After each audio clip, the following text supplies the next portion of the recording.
Hello! Hello, beautiful YouTube. It is Emily. I hope you're having a beautiful and wondrous moment.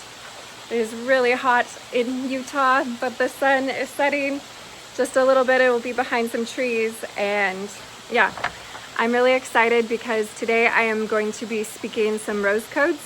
So I want to set the intention before I begin that any light language that I bring through is only for those that it is truly of highest good and service to. And if that is not true for you or me, then the codes will not be for you at this time. And that's okay. This message is still going to be incredible, and there's a lot to learn here. So I pulled a card that would be best to begin today's message, and I got this beautiful beehive. And I'm excited to read this to you. Small can be powerful. Don't overlook or dismiss something because of the size or humble appearance of the messenger. The information you receive could be highly significant to you and benefit the people around you. One of the pinnacles on the roof of the Roslyn Chapel has a medieval carved stone flower with access for bees to create a hive. It was built to shelter these small messengers of God, where men had no access to the hive. The honey would drip and run down on the interior wall on the left-hand side of the Roslyn Chapel like a libation to Mary. In ancient Egypt, it was said that honeybees were created from the sun god's tears. They believed the bee could traverse the heavens and the underworld to bring back information. The Celts also considered bees to be messengers between worlds. The bee is one of the oldest symbols of Aphrodite, the goddess of love. The French used the bee to denote royalty. The Merovingians used the bee symbol to show their connection to the oldest of French royalty imbued with the bloodline of Yeshua and Mary Magdalene. I prefer the Aramaic of her name, Miriam Magdalita, descended from the royal house of David. The beehive is a matriarchal society. Perhaps they use this symbol to honor Mary Magdalene and Sarah, where the bloodline had originated and where it had continued. We can all learn to be like bees that gather pollen for ourselves and our hive while doing good in the world. Yay!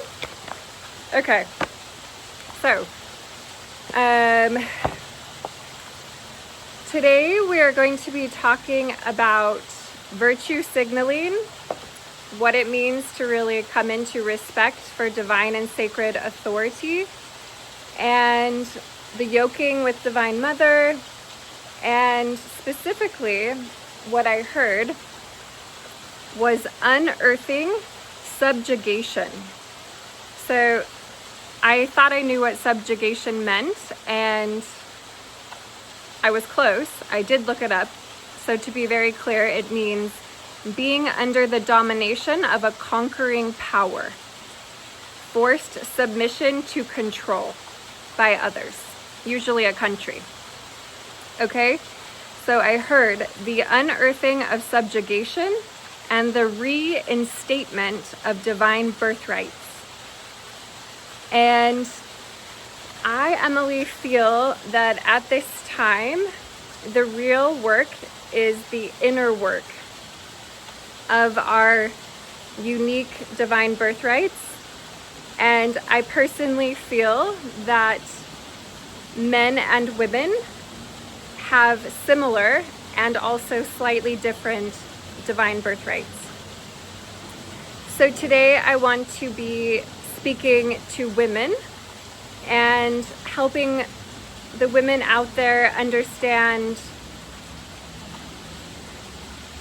the sacred duty and role of the feminine in a time like now, and helping us kind of disintegrate, dissolve into love.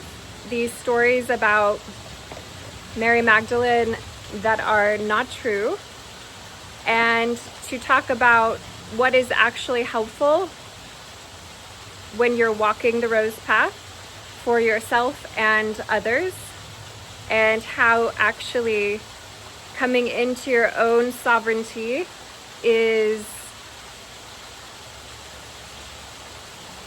a really big path of purification to clean and clear for the flow of love to be present. Okay, so first I want to talk about where the mythos came from that Mary Magdalene was a prostitute. So the myth Mary Magdalene was a prostitute and a whore does not come from any type of scripture. It actually comes from an institutional agenda in 591 AD, 591 after death. Pope Gregory sought to downplay Mary Magdalene's role and influence by portraying her as a lustful woman, a whore. So in the community of Mary Magdalene beings, there is often this really big demonstration of whore-like behavior from certain people at certain times, okay? So I, Emily, want to be really clear that it is not my intention to do any type of virtue signaling in this. I really don't believe that you can actually even do virtue signaling if you're actually coming from a place of divine virtue. And I think anybody who calls it virtue signaling probably requires a deeper understanding of their own unique sovereignty. And also, I'm not interested in slut shaming anyone because I myself know what it's like to be slut shamed as growing up a non-Mormon in Utah. So, yeah, this is simply coming from a place of personal lived experience and also an inner awakening of a deep connection to my own holy womb and many years of studying, listening, and being led and guided by Mary Magdalene. So, what she would like me to do today is to help kind of dissolve the whore complex and reinstate the virginal truth. And virgin being, if we were to go really far back and look at what virgin is. In ancient Greek mythology, we can see this quality of pre-patriarchal goddesses. These were parthenogenic or autogenic goddesses. That means these were goddesses that didn't require a male counterpart to give birth.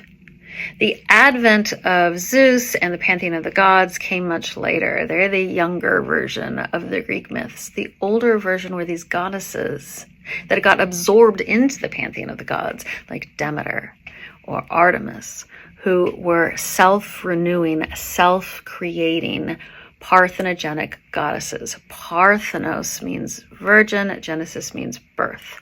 So you can see where that got absorbed into other mythologies about certain virgin births later on. So we have this virgin birth, which means, in this old sense, a woman unto herself. Even when we look at the pantheon of the gods, we see Hera, who could re-virginize herself yearly by bathing in a sacred pool with her nymphs.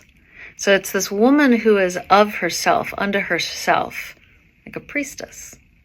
And she could, this goddess, this priestess, could birth herself into being. Well, who else could do this? The bees. Every spring, the bees emerge in a swarm, but the mother colony doesn't die. she continues to thrive. So we have a visual, physical representation of virgin birth, of parthenogenesis, of this mother creating of herself a whole new form. Therefore, when we look at some of the ancient myths and those goddesses that were connected to birth, self-birth, we also see a connection to bees. Virgin is like a woman to her own, like a sovereign woman. That's what a virgin is. Okay? Now, in order to become a sovereign woman, you do have to take the time to reclaim your womb from any subjugation that it may be under, from not respecting your own divine creative life force, because we live in a culture that really kind of subliminally programs into everybody's mind ideas about sexuality that are not useful when we're talking about what it means to become a pure, open, clear, sane, whole, and true channel for divine virtue and higher angelic forces to flow through our bodies. So I don't want this to come off as like some type of purity culture talk. I do believe actually in purity culture when it's coming from the right reasons. Because anytime that someone's taking an action out of fear, guilt, or shame, that is useless, that is not helpful for anyone. And so what I'm talking about is the deep desire for what I'm about to share that comes from within, and it will be or it won't be. It is or it isn't, depending on any person who does or doesn't feel the call to the rose lineage path and is or isn't prepared to go through the purifications that requires. So what I do want to say is that someone, shaking their ass on the internet and having hundreds and thousands of men absorb and take in their Shakti is going to be an attractive match to a man that is like sending a dick pic to 5 or 6 women on the same night, the same pic. This is the energetic match of that behavior. And so it is, in a sense, its own teacher when we go through that. And I think at the beginning of my journey of working with Mary Magdalene, I also had to work through purifying the codes that had been imprinted into society of her being a whore. And yeah, Shakti is such a wild force. And if anybody has had a Kundalini Shakti awakening at any time or point, then you know that you have to go through the process that helps you heal all of the traumatic energy frequencies or vibrations that are being stored in your samskaras, your lineage, your blood, your DNA. And ultimately, Shakti is doing her job to help each and every person purify. And what that purification process looks like for each and every person is not for any person to judge.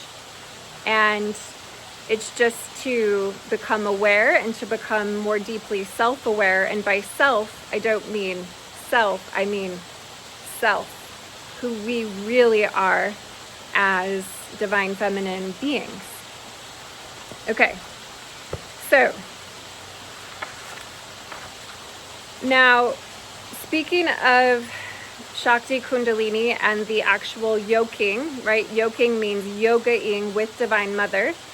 And women are unique from men as our body, our physical body temple, actually has the holy womb here in the physical third dimensional realm of existence, right?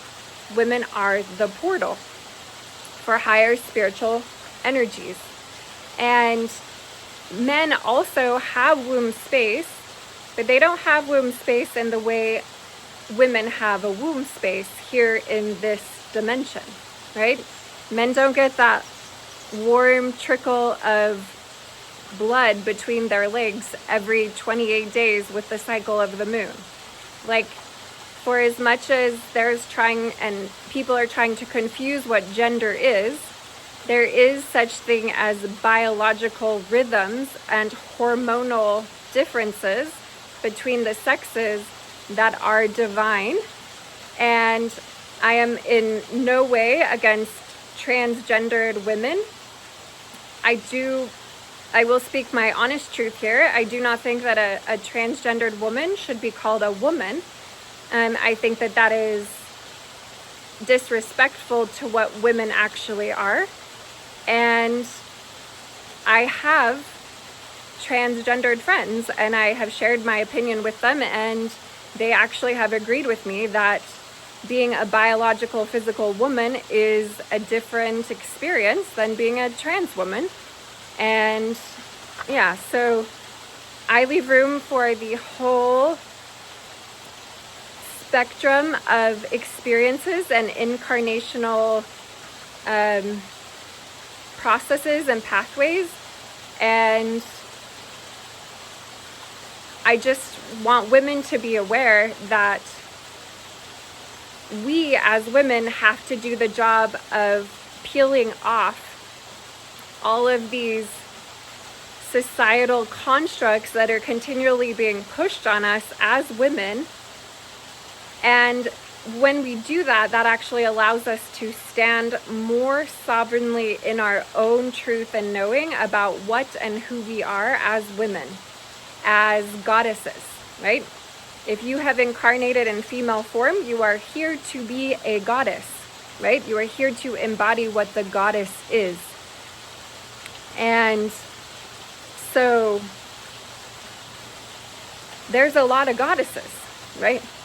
You look at the pantheon of goddesses, there is a lot of goddesses. And it is your divine and sovereign truth to know within yourself what frequencies of the goddess belong to your unique divine soul. What goddess lineages you've been a part of in past lives. And what your soul has mastered in terms of your own divine feminine authority. And that's not for any person to decide that's outside of you. That is for a deep inner knowing to rise up within you and for you to be led by the hand of the Holy One into your sacred duty as a divine feminine woman on this earth. Okay, so I, Emily, do not think that the majority of men on the planet are going to be respecting women's wombs in the way that women's wombs should and deserve to be respected. So I think that it's women's duty to respect our own wombs so that men do actually have to change their behavior. And they can't just keep disrespecting and taking advantage of what the holy womb holds and the power that it offers. So, my grandma has this saying, and I heard it 100 times growing up. Why buy the cow when you get the milk for free? Okay, that's cute, Grandma. But I would like to really change the whole energetic of that and replace it with the inner knowing of why gift the Hathor if the receiver is a leak. You know what I'm saying, ladies? Like, why gift what divine femininity can gift if the person receiving is a schlep? You know? Like, because that is the type of authority that we need to come into. So, I, Emily, have been on a journey of celibacy, self-chosen, and not coming from a lower frequency of shame, fear, or guilt. Celibacy is something that I have always preferred, and in between partners, I have always, throughout my whole life, gone through long periods of celibacy. Never this long, but a year or 2 years of celibacy for me is not a problem. I have a very rich creative life, and when that energy is not going elsewhere, that can flow into my own creativity, and I'm always have been quite satisfied by that. So I am now currently over the 4-year mark of being celibate. And I chose this because in ancient yogic science, there is an understanding that when a woman sleeps with a man, she basically is mixing her soul with him and whatever his karmic situation is. Right? There's lots of women talking about this. There are a lot of women who are returning to celibacy, and it's for a great reason. In fact, I'm going to insert a little clip here. The whole time I was like, wait, why was I afraid of this thing for so long? And I believe it was like, when you're with someone sexually, you're taking on their entities. So it was like something around a loss of control that I was picking up on. And when he was out of my field, it was gone completely. And I was like, wait, how did I even feel? And I used to just have like random dark thoughts that I would sometimes be like, why am I thinking this? This isn't mine. Has never happened again. Oh my God. You literally were afraid to move forward. That's what it was. I mean, afraid to take control of my own life, drive away. Yeah. Oh my God. It's so real. And I think we're not taught this in school. So it's a little weird when you're first hearing about this. But I think if you give this time to marinate, there's something within you that will start to expose what the truth is. I can't see gravity. I know it exists though. And I can't see energy transference at first, but I know it exists because when you spend just time with someone, say it's a coworker and they're always talking about their life that they don't like, you walk away from that conversation and you don't feel good. Now, imagining that coworker entering your body, you are taking on their energy and it's going into your womb space, the portal of everything you create. That's not just the potential to hold a child. It's the potential to create everything in your reality. So whether we want to acknowledge it or not, whether we understand it or not, it's happening. And I really feel our power is in saying no. For centuries and through our lineages, our past women in our families, they didn't always have the choice to say no. You have the choice to say no. You have to speak up for yourself and protect your energy. It's not worth taking on maybe their lower vibrational thoughts about themselves or you or the world. And you'll notice it. And I always think about water, because water first starts out as a gaseous state, can go to liquid, and then eventually solidifies into ice. That's how energy transference happens. At first, it's barely there. It's like a gaseous state. Maybe you're having a little bit of a negative thought, but over time, you become more emotionally attached to them. If they're not treating you right, you start to cry. That water is transitioning, and eventually it solidifies into autoimmune, into the bloating, into the acne, into the breakouts. It's not always evident at first, but the truth will rear its head. And when I think about hookup culture in general, I swear I see it as this egregore, this type of larger entity that literally hooks people into it, and it controls people. They think that they have to do this because maybe their friends are doing it, but then it hooks them into lower vibrational thoughts about themselves. You kind of get stuck in it, and then you devalue it. It's not as important anymore. You don't think it's a big deal. It is a big deal. You have one body. You get one. You have to protect that with everything you have. If you wouldn't give your keys to just anyone, well, why are you giving your body to them? And that's really how I see it. We are not a gas station. We are a gateway, and we need to recognize ourselves as that. I love this so much. After my divorce, I was celibate for 2.5 years. Mm-hmm. And it was in that I did the deepest healing work of my life, really looking at all of the ways that I used love and sex as a way for when I was like overworked to make me feel like it was like a break. For example, when you're in a relationship, sometimes on the weekends, you just lie in bed. But something about me, because I was single, felt like I had to keep doing things all the time. And I was so tired, but I was like, I can't stop, because what if I meet my partner here or there or there? So I have to keep going. And it was just like, girl, like, I think at first it felt like, okay, I'm just going to be single for a little bit of time and then meet someone else. And then this chapter is done. And that means the pain will stop. And so I just wanted to, like, you know, Capricorn, you're a Capricorn too, just like hyper focus on meeting someone, problem solved. I can get back to work and move on with my life, you know, because I was like, this is too distracting for my work. But obviously, like, imagine the kind of relationship I would have gone into, that it was actually spirit that made me celibate. And it was a subconscious, like, I had such high standards that was like literally God, and no one was matching up nearly close. So there was no one I was even attracted to. That I was like, wait, how do people even have hookup culture? Because I am not attracted, like, the only people I'm attracted to are like in Viking shows, you know, like, it's Jason Momoa and that's it, you know? But then, you know, after 2.5 years, I kind of wondered, like, is it possible, like, to have a lover, someone that you get along, they're respectful of you, but maybe you don't see them as your husband. And so I'm curious, what is your take on that? Or if you find it's just ends up still not being worth it? I'm not here to tell anyone what to do. I'm here to talk about what is, and then everyone can make their own decision. For me personally, I am lover girl to extreme, and I know myself. I know I just want to attach, and even if I think someone is literally demonic, I'll be like, it's fine. I love them anyway. We'll do a little entity clearing. Got my drum. Exactly. So I know myself. And because of that reason, I know not to be intimate with them. And I don't want to. I feel I got to this point, and honestly, I was driving one time and I started channeling angels, and they were just saying that we don't realize how precious we are and how lovely we are and how beautiful we are. And we look to angels and we're thinking, oh my goodness, what such a angelic, esoteric being. But they look at us and they're in awe of us because we live in polarity. We are faced with resistance all the time.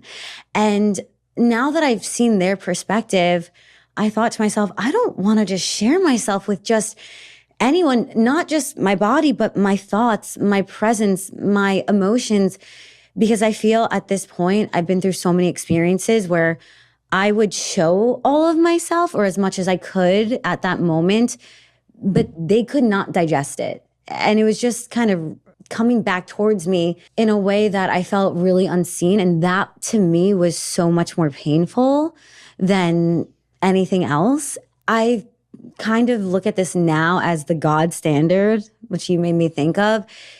If I ask myself, would God want this person for me? And the answer is no, I don't want them. And I think you get to a point where you just start getting turned off. I don't feel inferior. I don't feel left out. I don't have FOMO. I don't want to be a part of anything that's going to deplete me or harvest my energy or be a parasite to me. So many women experience that when they sleep with a man, it can start to be a drain on their energy field. And if I go back and think about the very first time I ever lost my virginity, I think that I can actually look back and be like, oh, after that happened, I started to have zits on my face that I had never had before, right? Like, I started to have acne as a teenager after that, but not before. So when we're mixing with another person, if they hold a lot of like energetics, like say self-hatred, and then we bring that into us, then we start to hold self-hatred that isn't ours, it doesn't belong to us. But if we made the choice to let that energy into our womb, which is like our creative, manifestation receptacle, portal, chamber of everything that we are as women, then that can happen. So, if you're a woman and if you have had like space between partners, so you could actually identify what different partners brought into your life through your sexual experiences, you might want to reflect upon like, oh yeah, when I started sleeping with that person, this happened. Or when I started sleeping with that person, this happened, right? If you're sleeping with a lot of people consecutively, then you really don't know where, what, or how that energy, where it's coming from, or whose it is, or what's affecting you, or all these different things. So Mary Magdalene has guided me to share that unless a man really wants to be with you for 5 years, right? A period of 5 years or more. If a man doesn't have an intention for that, why would you gift your feminine magia that you have worked so hard to clean and clear and purify and grow and become? You know, like, ladies, why would we do that when we are working so hard through our ascension process? Because it's going to take 4 years for you and any man that you come together with to work through what is there to be worked through energetically between you in any karmic way. Maybe, okay? Depends on, could take longer, could take shorter time. Just depends on the amount of purity work that has already happened between both woman and man that are coming together. Okay, so here's some questions that I received. This is what you should ask yourself before you sleep with a man. Do I want to create something of genuine value with this man? Like, and you should think about, like, do I like this man's creativity? Do I like the way this man thinks? Do I like the way this man has and holds his beliefs and what his virtues are? Like, think about that. Do you know that if you just picked up some dude at the bar? Again, I'm not trying to slut shame or like virtue signal. I'm just literally wanting to ask you, like, how could you know that? Unless you have spent some significant time with a man. Okay, the next question. Would I want to have a baby with this man if I unexpectedly just got pregnant? Or would it be like, oh shit? You know? I personally know for a fact I've dated men that I've like thought I would never want to make a child with that man. I'm happy to date him, but I have no desire to make a baby with him, right? That should have been a signal for me that I shouldn't be dating him. Likewise, opposite. I've dated men where I've absolutely thought like, oh, I would love to have a child with this man, right? So you got to feel into that for yourself. Okay, to go over what we already talked about, am I certain that this man would stick around after we had sex for at least 4 to 5 years? Right? Or is this just a moment of lust and coveting or whatever it may be? Like, what is the spiritual essence that's drawing me into this engagement? Now, this one was interesting. Is my desire soul deep for this man? And again, you need to ask yourself, do I even know what this man's soul is like? Right? Has this man genuinely been able to show me what his soul is like? And how long does that take? Okay? Very important. Does my heart feel awakened and safe in this man's presence? Now, your heart and your body.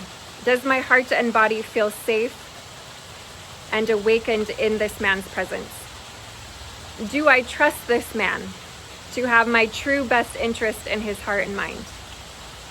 As much as his own best interest, right? This is really key.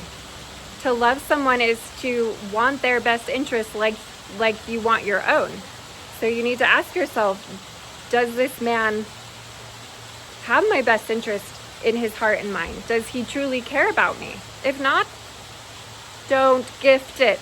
Don't give the gift. This is how we make men come into integrity, right? And if we have to stay celibate for 500 years, then we will just cultivate our own life force chi and we will continue to awaken our light bodies and channel divine source essence and, live the life of our dreams in union with God source creator. Right? You don't need a man to feel extreme amounts of pleasure and bliss, especially if a man's just gonna wreck your emotions and make you be up in your head thinking and give you worry and fear, and you're gonna feel like shit after you slept with him and all the things that women are always going through. Like, if that's gonna happen, why? It's way more fun and pleasurable to be celibate. Okay. Does this man care about my heart's needs, my emotional needs, my mental needs, my physical body stress level, right? I love how a lot of the teachings coming forth in the polarity world are like, to love somebody is to care about their nervous system and to like be attuned to it and to be like, oh, I don't want to just wreck this person's nervous system. I actually care about them feeling safe and grounded and happy and loved and being in a state of well-being. And then, is this man able to receive my spiritual leadership, right? If a man has just a huge, enormous ego and he's like a complete narcissist and he has no ability and doesn't see your value as a woman as like anything great, and he thinks he's so much better than you as a woman, that man is not going to be able to take your spiritual leadership, right?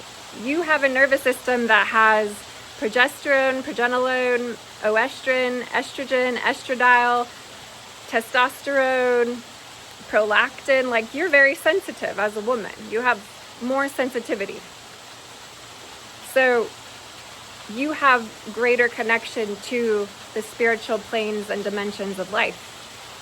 It's actually, you have a portal in your body.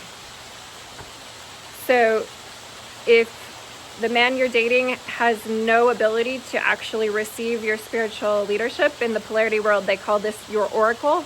If the man cannot receive your oracle, then why open your legs for him? Really, why? And then, is this man leaky with his sexual life force? Right? Because if a man is leaking his sexual life force all over the place, needing validation from 500 women at a time, watching pornography, having sex with multiple women every month, like checking out every single woman he sees and passes. Like, if a man is just leaking sexual energy everywhere, why would you gift your life force energy to him to propel and fuel his mission in ways that only a woman can do? If he's just a giant leak, right?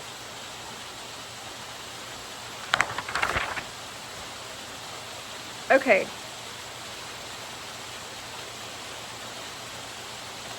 So, leaky Shakti attracts leaky Shakti. So, when you see somebody that's just like constantly, everywhere they go, they're just leaking their Shakti all the time, just like, that is okay, right? I'm being a bit hyperbolic, but like, that is truly just fine. No judgment there. However, that's weak Shakti, right? That's not powerful Shakti. That Shakti that's mixing with all sorts of everything, and it's being fed on, and it's weak, and it's not pure strong Shakti. So, as a woman deciding to no longer give your Shakti to leaky buckets, so to speak, it's really important.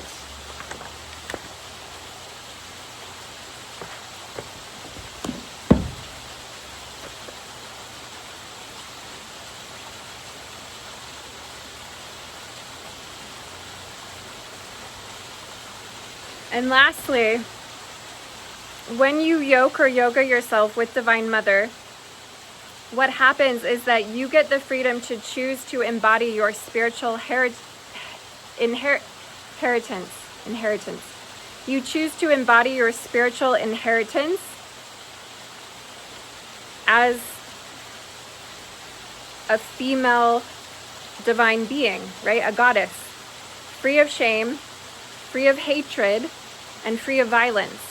That the old earth energetics, it was possible in the dark ages, in the old earth, in like the basement of the Kali Yuga, if women were to ever embody their spiritual birthrights, they were usually hunted down and murdered or tortured. But if you're a woman and it disturbs you, the things that you have seen about the people who are leaders of the not so free world, and you're like, no, I'm going to choose to take all that power back. I don't like that little girls are being abused in cages. That doesn't sit well with me. Like, that is a hard no in my sacred heart. That inspires that female sacred rage within me. I don't want that. Then we have to do something about it as women. And what we can actually do about that is come into right relationship with our wombs and purify them and awaken our Shakti and embody our spiritual authority as goddess in this new energetic. Because this new energetic is, let's just say that it's a good thing for women, right? It is in many ways divine justice for women. The new energetics coming to the planet. And women have a lot of divine authority and power that they can choose to exercise if they are willing to do the hard work to yoke and yoga themselves with the divine source presence of all sentient, natural, organic, divine loving life. And yeah, that is the end of this message. If you stayed all the way to the end, I of course always appreciate a thumbs up, a comment, or you could share with another woman that would be able to receive this. And yeah, meant to inspire. And if you're just, in a different place, in a different time of your life, and this just seems like, virtue signaling and purity culture, then this message just isn't for you. And that's okay too. And I know that the divine is with each and every one of us, and each and every one of us will walk our path. And it's okay to be at a different place on the journey. It really is. But just this week,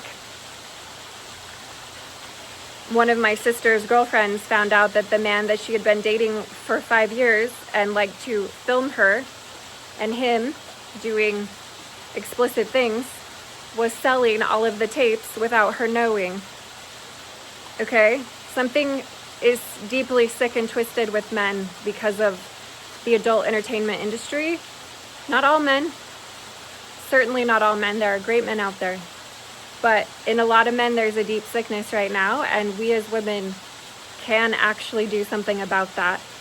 But it requires us to really hold our own wombs as sacred. And yeah, that is the end of this message. Sending much love. Oh, I think I will give a light code.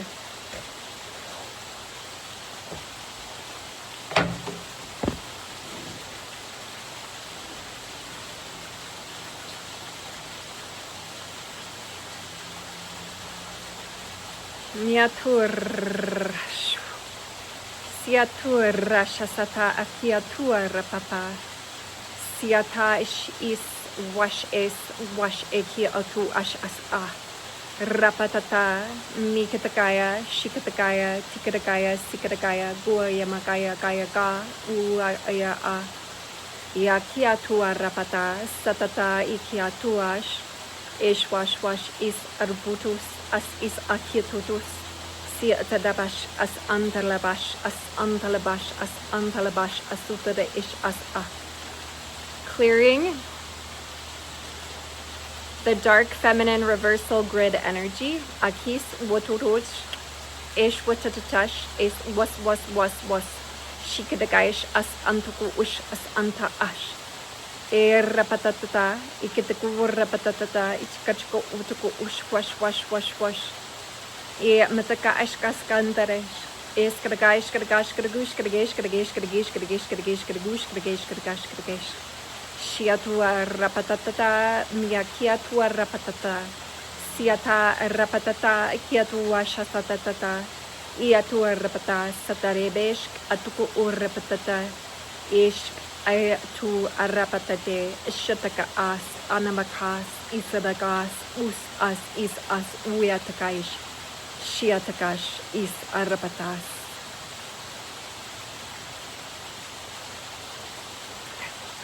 Much love.